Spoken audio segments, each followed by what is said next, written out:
Assalamu алейкум. Bir күнө толугу менен 24 саат бар. Бирок сиз жасай турган ишиңиздин аягына чыгууга жетишпей жатасызбы? Анда бул видео сиз үчүн.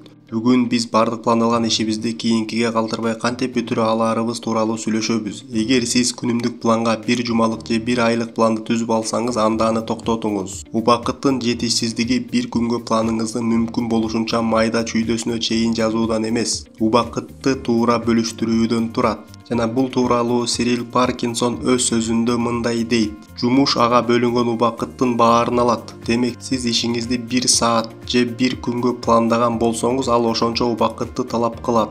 Биринчиден, бул кызыктай угулушу мүмкүн, бирок бул чындык. Эгерде биз үйүбүздү 2 сааттын ичинде тазалагыбыз келсе, анда бул так ошончо убакытты талап кылат. Эгер биз 1 саатка гана бөлсөк, анда жеңил эле ишибизди бүтүрөбүз. Экинчиден, сиз бир күнүңүздүн ошентип бир жума бою убактыңыздын жарымын бүгүн эмне кылышыңыз керектигин билбестен ошону ойлонуп өткөрөсүз. Ар бир ойгонгонуңузда ошол күнүңүздү кандай өткөрө турганыңызды билишиңиз керек. Бир күндө баардыгына жетишүүнүн секрети мына ушунда. Бир жума бою күн сайын бир нече убакыт өткөрөсүз. Мага ишениңиз, сизге планды эртең менен түзүүнүн кажети жок. Түзсөңүз кечинде же алдын ала бир жумага түзүңүз. Башында бул кыйын болот, бирок убакыттын өтүшү менен сиз кырдаалды түзө аласыз жана автоматтык түрдө эмне жана качан кылуу керектигин түшүнөсүз. Планды кагазга түзбөстөн сиз мындай кылсаңыз болот. 5 маал намаз убакыттын ортолору өтө деле алыс эмес. Ошол убакыттарга бүтүрө турчу ишиңизди пландасаңыз болот. Бул өтө жеңил жана оңой. А 5 убакыт намаз ансыз да окулушу керек. Ассаламу алейкум.